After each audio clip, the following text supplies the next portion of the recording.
Hello students, पिछले video में class 12th third unit आव्यूह के प्रकार पढ़े थे, टाइप्स ऑफ मैट्रिसेस पढ़े थे।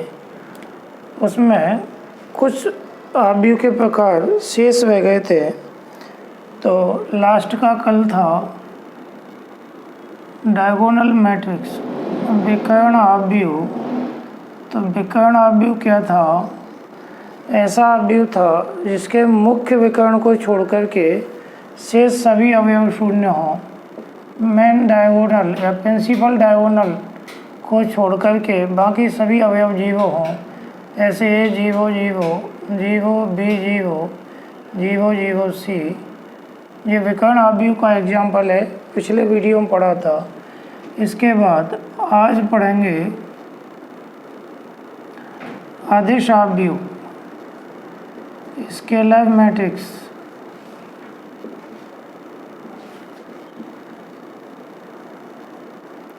स्केलर मैट्रिक्स अदिश आव्यूह क्या होता है? जो विकर्ण आव्यूह है, डायगोनल मैट्रिक्स है, इसके जो मुख्य विकर्ण के अवयव हैं, इनको यदि समान बना दें, तीनों को ए बना दें, तो यही आव्यूह अदिश आव्यूह बन जाएगा। तो ऐसा वर्ग आव्यूह, वर्ग होना जरूरी है, स्क्वायर मैट्रिक्स होना जरूरी है। ऐसा वर्ग आव्यूह जिसके मुख्य विकर्ण के सभी अवयव समान हों तथा शेष सभी अवयव शून्य हों। अदिश आव्यूह कहलाता है। ऐसा स्क्वायर मैट्रिक्स है जिसका जो प्रिंसिपल डायगोनल है, इसके सभी एलिमेंट इक्वल हों और बाकी जो अदर एलिमेंट हैं वो जीरो हों, तो उसे स्केलर मैट्रिक्स कहते हैं। इसको गणितीय रूप में ऐसे लिखेंगे, एक मैट्रिक्स ए है, ए आई जे अदिश आव्यूह कहलाएगा यदि ए आई जे विकर्ण के अवयव इक्वल होना चाहिए। तो ए आई जे इक्वल के ले लिया, कॉमा आई नॉट इक्वल जे। आई और जे इक्वल, आई और जे इक्वल है। ऐसे देखो, जे ए वन वन है, इसको यदि मैं लिख दूँ तो ए वन वन है, जीरो जीरो जीरो, जी a one a two two है और zero zero a three three है। तो आप देखो, जब प्रिंसिपल डायगोनल है, मुख्य विकर्ण है, इसमें आई और जे दोनों अंक इक्वल हैं। तो आई और जे इक्वल हैं, वो तो समान होना चाहिए। के कांस्टेंट, तीनों जगह के आ सकता है, तीनों जगह ए आ सकता है, और बाकी ए आई जे जीरो होंगे जब आई नॉट इक्वल जे। आई और जे इक्वल नहीं है, 1 2 3 4 5 6, इनमें सब में आई और जे इक्वल नहीं है। कैसे इक्वल नहीं है? इसका नाम होगा A12, पहली वो दूसरा कॉलम। तो आई और जे इक्वल नहीं है तो वो जीरो होंगे। तो ये गणितीय इसकी परिभाषा है कि कोई matrix A equal A I J scalar या अदिश मैट्रिक्स कहलाएगी यदि ए आई जे इक्वल के, जहाँ के अचर है, के इज कांस्टेंट, अदिश है, स्केलर है, कोई अंक है। तो इस तरह से अदिश आव्यूह की गणितीय परिभाषा है। एग्जाम्पल से समझा देते हैं। एक मैट्रिक्स ए ले लिया मैंने, ए जीरो जीरो ए, तो अदिश आव्यूह है स्केलर मैट्रिक्स है क्योंकि इसके मुख्य विकर्ण के अवयव समान हैं, शेष सभी अवयव शून्य हैं। वर्ग मैट्रिक्स है, 2 रो हैं और 2 कॉलम हैं, तो स्क्वायर मैट्रिक्स होगा। इसे विकर्ण मैट्रिक्स भी कह सकते हैं, डायगोनल मैट्रिक्स भी है। मुख्य विकर्ण को छोड़ करके शेष सभी अवयव समान हैं, तो इसके 2 नाम हैं, ये अदिश मैट्रिक्स भी है और ये विकर्ण मैट्रिक्स भी है, स्केलर भी है और डायगोनल भी है। दूसरा एग्जाम्पल है 1 2 0 0 0 2 0 0 0 2 3x3 की है, 3 रो हैं और 3 कॉलम हैं, तो मुख्य विकर्ण के अवयव समान है, प्रिंसिपल डायगोनल के एलिमेंट सेम है और जो अदर एलिमेंट हैं वो 0 हैं, तो ये अदिश मैट्रिक्स हो गई। तो अदिश मैट्रिक्स को विकर्ण मैट्रिक्स भी कहते हैं। आपसे पूछा जाए कि ये किस मैट्रिक्स के उदाहरण हैं, तो इसमें दोनों आएंगे, अदिश के भी हैं और विकर्ण के भी हैं, स्केलर और डायगोनल दोनों ही हैं। तीसरा आता है जो महत्वपूर्ण है, तत्समक या इकाई मैट्रिक्स, आइडेंटिटी मैट्रिक्स और यूनिट मैट्रिक्स। आइडेंटिटी और यूनिट मैट्रिक्स, तो तत्समक मैट्रिक्स क्या होती है, इसी के मुख्य विकर्ण के जो अवयव हैं इनको मैं इकाई बना दूं, यूनिट बना दूं, 1 बना दूं, से सभी अवयव शून्य हो जाएं, तो इसी मैट्रिक्स को तत्समक मैट्रिक्स कहेंगे। तो ऐसा वर्ग मैट्रिक्स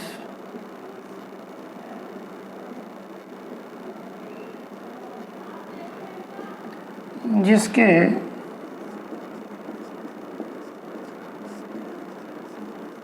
मुख्य विकर्ण के सभी अवयव इकाई मीन्स 1 होते हैं, तथा शेष अवयव शून्य होते हैं।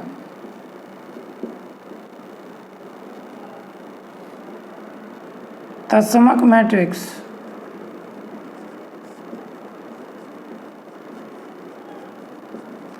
कहलाता है। गणितीय रूप में इसकी परिभाषा लिखेंगे, एक मैट्रिक्स है ए इक्वल AIJ, तो इसमें आप देखो मुख्य विकर्ण है जो समान है, AIJ इक्वल जे तो 1 होगा, कब, यदि I इक्वल जे, I और J इक्वल हैं, इनमें I और J इक्वल होते हैं, अंक समान है, तो मुख्य विकर्ण के तो अवयव 1 हैं और शेष सभी अवयव 0 होंगे, और ये 0 कौन से होंगे, जिनमें I और J इक्वल नहीं है। तो इस प्रकार से ये गणितीय परिभाषा हो गई कि AIJ इक्वल 1 यदि I इक्वल J और AIJ इक्वल 0 यदि I not equal J। Paper में चाहे इस तरह से लिख दो चाहे इस तरह से लिख दो, कभी कभी OT टाइप में आ जाता है, इस तरह से आपको ये दिया होगा और कह देंगे बताओ ये किस मैट्रिक्स, कौन सी मैट्रिक्स है, तो तत्समक या इकाई मैट्रिक्स है। इसे कैपिटल I से प्रदर्शित करते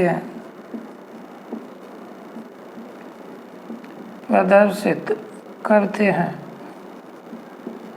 तो इसमें एग्जाम्पल यदि अपन देंगे तो I इक्वल 1 0 0 1, 2 रो हैं 2 कॉलम हैं, मुख्य विकर्ण के अवयव 1 है, प्रिंसिपल डायगोनल के एलिमेंट 1 है, शेष सभी अवयव शून्य है, द्वितीय कोटि का है, सेकंड ऑर्डर का है, तो इसे I2 कहेंगे।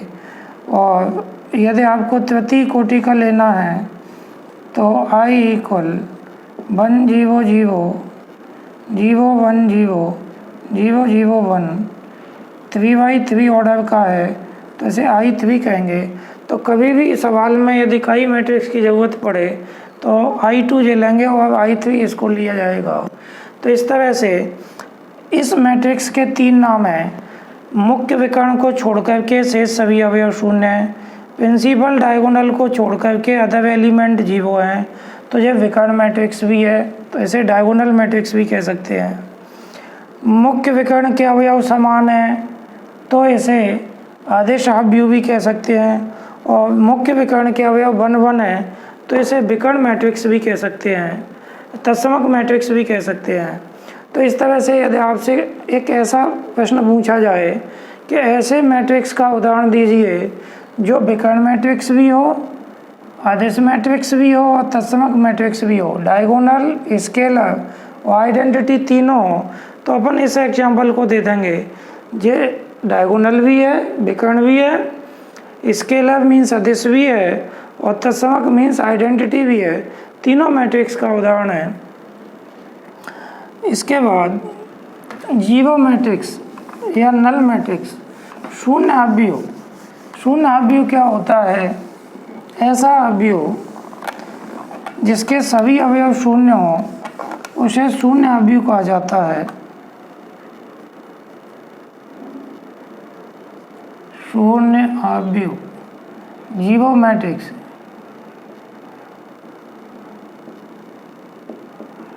और नल मैट्रिक्स,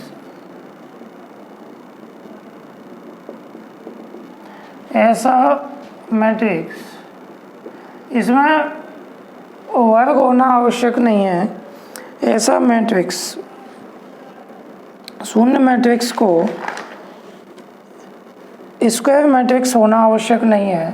तो ऐसा मैट्रिक्स वर्ग लगाना आवश्यक नहीं है जिसके सभी अवयव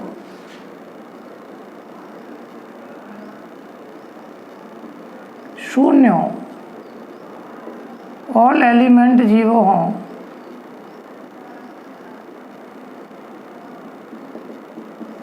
विकर्ण शून्य मैट्रिक्स कहलाता है।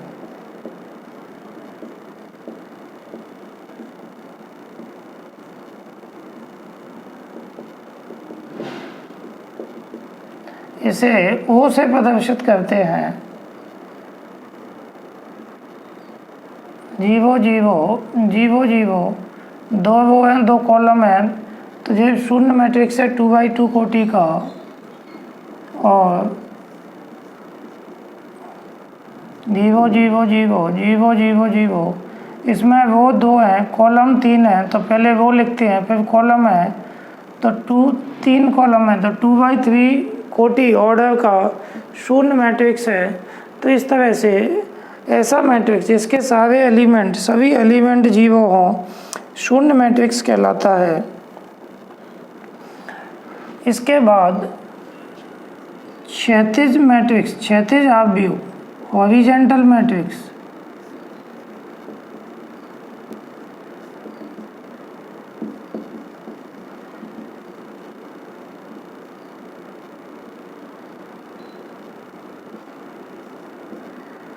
हॉरिजॉन्टल मैट्रिक्स, हॉरिजॉन्टल माने क्षैतिज, लेटा हुआ। तो देखो ऐसा मैट्रिक्स, एक पहले एग्जाम्पल से समझा देता हूँ, परिभाषा समझ में आ जाएगी। 1 2 3 4 5 6 लेटा हुआ है, क्षैतिज है, तो इसमें रो कम है, कॉलम ज़्यादा है। तो ऐसा मैट्रिक्स जिसमें पंक्ति, रो मीन्स पंक्ति की संख्या स्तंभों की संख्या से, स्तंभ means column,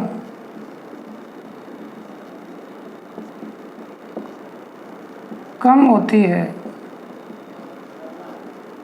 number of rose less than the number of columns, तो इस तरह के मैट्रिक्स को हॉरिजॉन्टल मैट्रिक्स कहते हैं, क्षैतिज आव्यूह कहलाता है।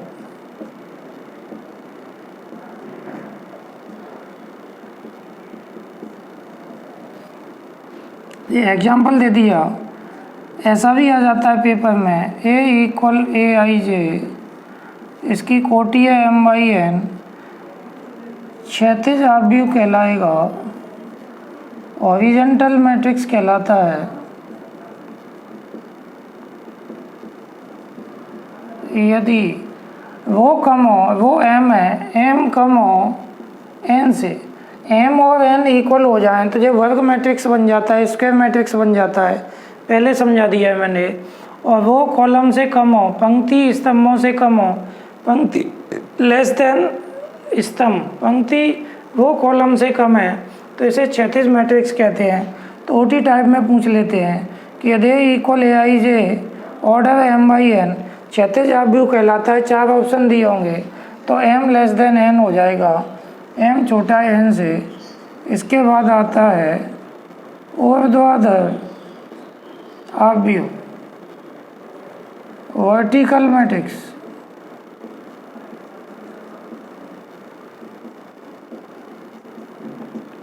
तो ऊर्ध्वाधर आव्यूह में खड़ा होता है, उसमें वो ज़्यादा होती है, कॉलम कम होते हैं। एक एग्जाम्पल से पहले समझा देता हूँ आपको। ए इक्वल, अंक ले लो चाहे अक्षर ले लो, A B C D E F. अब आप देखो ये खड़ा है, इसमें वो ज़्यादा हैं, 3 वो हैं, कॉलम 2 हैं, 3 वो हैं, कॉलम 2 हैं।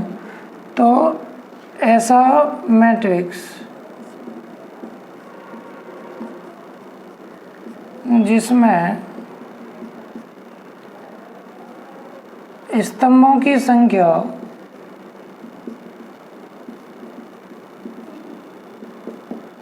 पंक्तियों की संख्या से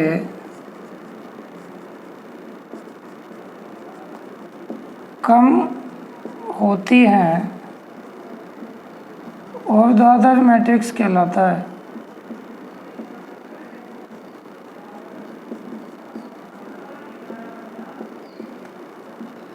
ऐसा मैट्रिक्स जिसमें कॉलम की संख्या रो की संख्या से कम होती है, वर्टिकल मैट्रिक्स कहलाता है। एग्जाम्पल लिखा हुआ है, गणितीय रूप में लिखेंगे ए इक्वल ए आई जे ऑर्डर है m बाई n, एक स्तंभ मैट्रिक्स कहलाता है।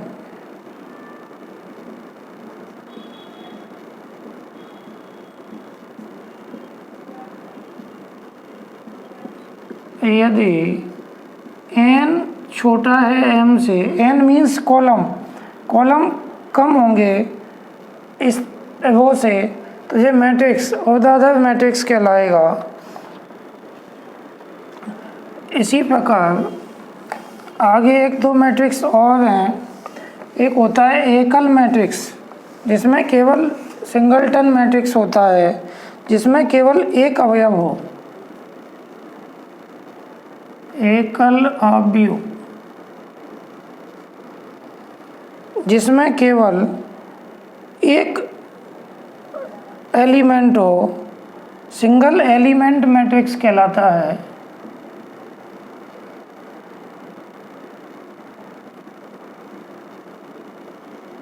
सिंगल एलिमेंट मैट्रिक्स या सिंगलटन मैट्रिक्स भी कहते हैं। तो ऐसा मैट्रिक्स या ऐसा आव्यूह जिसमें केवल एक अवयव होता है,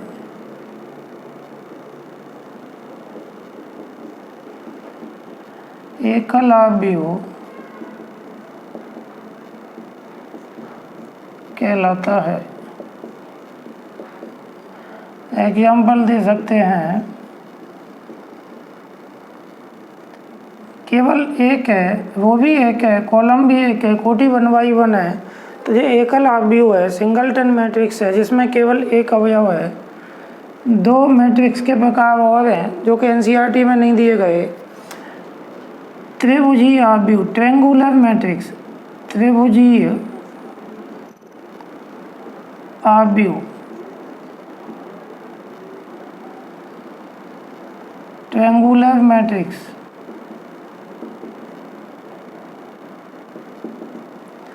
अब त्रिभुजीय आव्यूह ट्रायंगुलर मैट्रिक्स 2 प्रकार के होते हैं।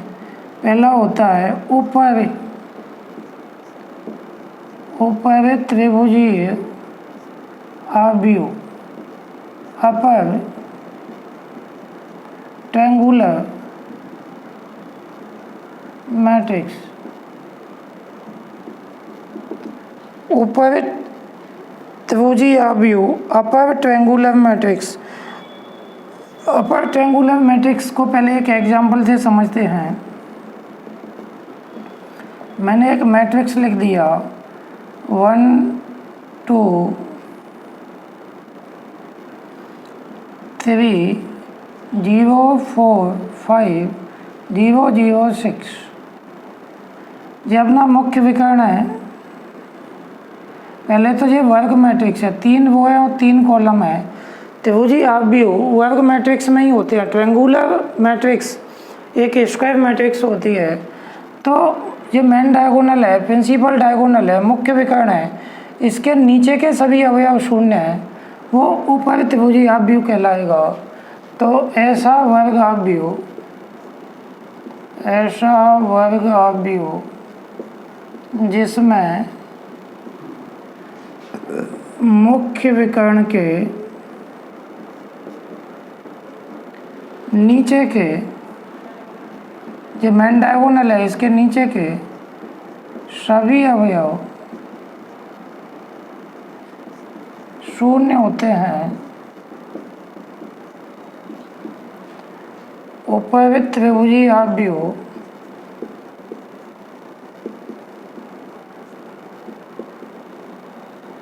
कहलाता है। तो अपर ट्रायंगुलर मैट्रिक्स वो होता है जिसमें प्रिंसिपल डायगोनल के विलो के जो एलिमेंट हैं वो सभी जीरो हों। एग्जाम्पल लिखा हुआ है, 2x2 कोटि का भी एक एग्जाम्पल दे सकते हैं। A = A0 AB 0C जो आपका मेन डायगोनल है, इसके नीचे के सभी अवयव शून्य हैं, तो ये भी ऊपर त्रिभुजी आव्यूह है, अपर ट्रायंगुलर मैट्रिक्स है। अब आएगा निम्न त्रिभुजी आव्यूह, लोअर ट्रायंगुलर मैट्रिक्स। त्रिभुजी आव्यूह दो प्रकार का होता है।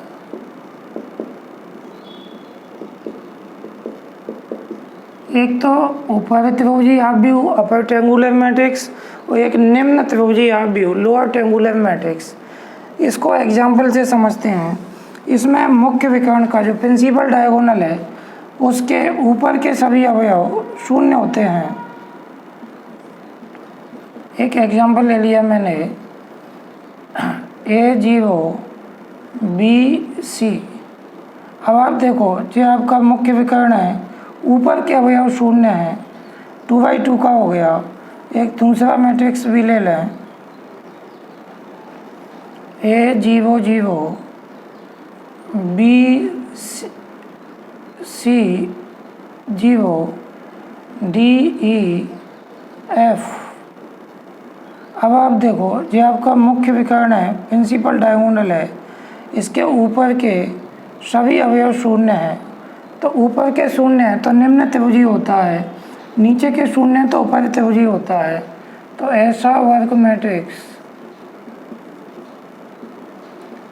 मैट्रिक्स मीन्स स्क्वायर मैट्रिक्स जिसमें मुख्य विकर्ण के ऊपर के सभी अवयव शून्य होते हैं, निम्न त्रिभुजी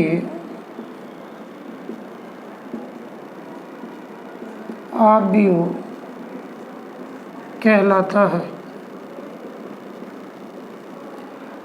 तो इस तरह से आव्यूह के प्रकार कंप्लीट हो गए। अब पढ़ेंगे आव्यूह की समानता, इक्वलिटी ऑफ मैट्रिसेस। दो आव्यूह समान कब होंगे? तो आव्यूहों की समानता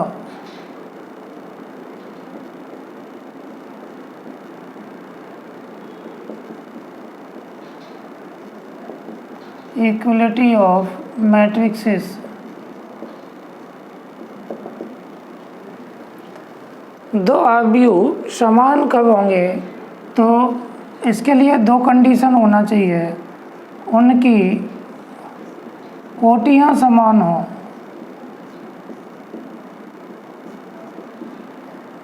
दे हैव ऑर्डर्स आर सेम, और उनके संगत अवयव समान हों।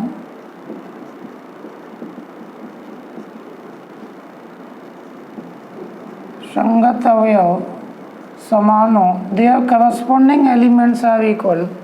तो दो आव्यूह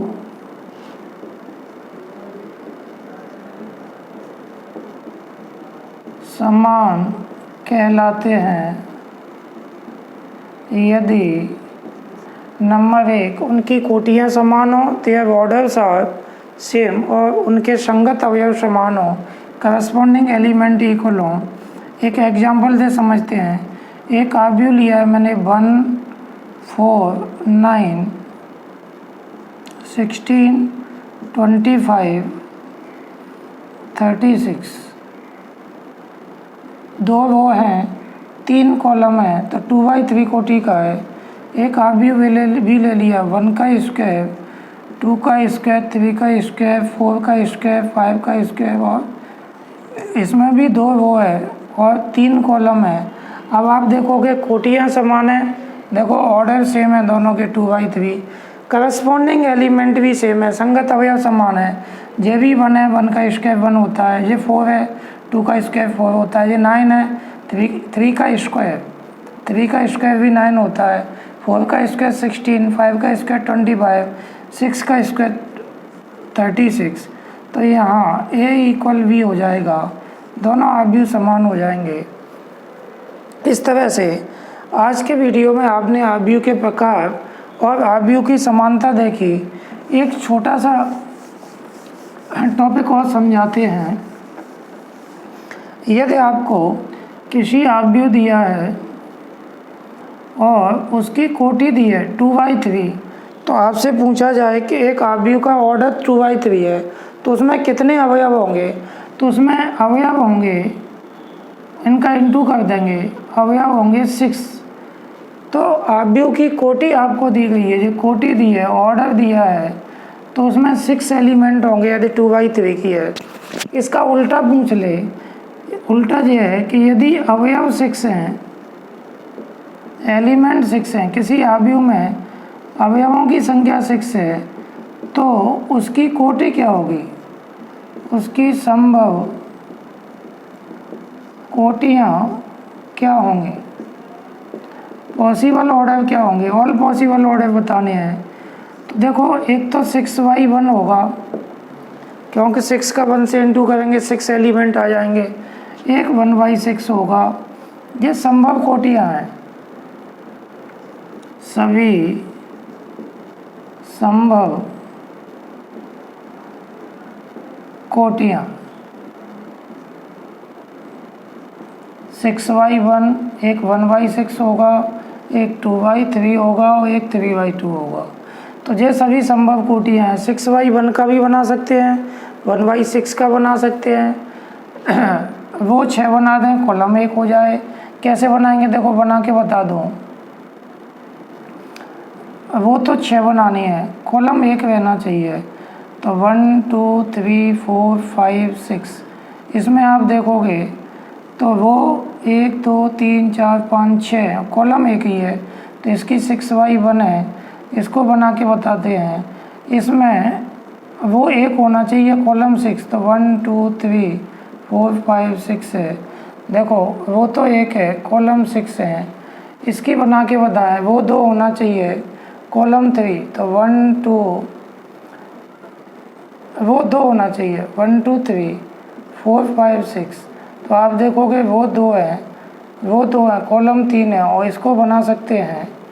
इसमें वो 3 होना चाहिए, 1, 2, 3, 4, 5, 6, तो वो 3 है, 1, 2, 3, कॉलम 2 है, तो 3/2। तो किसी आव्यूह में यदि 6 अवयव हैं तो उनकी संभव कोटियाँ जी होंगी। इस तरह के प्रश्न आ जाते हैं। ऐसे किसी आव्यूह में 12 अवयव हैं तो उसकी कोटियाँ क्या होगी? 6 12/1 1/12 2/6 6/2 3/4 और 4/3। इसके जो फैक्टर हैं 12 एकम 12, यहाँ भी 12, 2 छक्के 12, 6 दूनी 12, 3 चौक 12, 4 तिये 12, ये सभी संभव कोटि आएंगे। इस तरह से फर्स्ट एक्सरसाइज की थ्योरी कंप्लीट हो गई। इसमें आपने पिछले और इस वीडियो मिला के आव्यूह की परिभाषा, आव्यूह के संकेत, आव्यूह की पंक्ति, कॉलम, कोटि और आव्यूह के प्रकार पढ़े। नेक्स्ट वीडियो में एक्सरसाइज 3.1 सॉल्व करेंगे। वीडियो को पॉज करके नोट्स बनाएं और रोज़ पढ़ते रहें। रेगुलर पढ़ोगे तो समझ में अच्छा आएगा। धन्यवाद।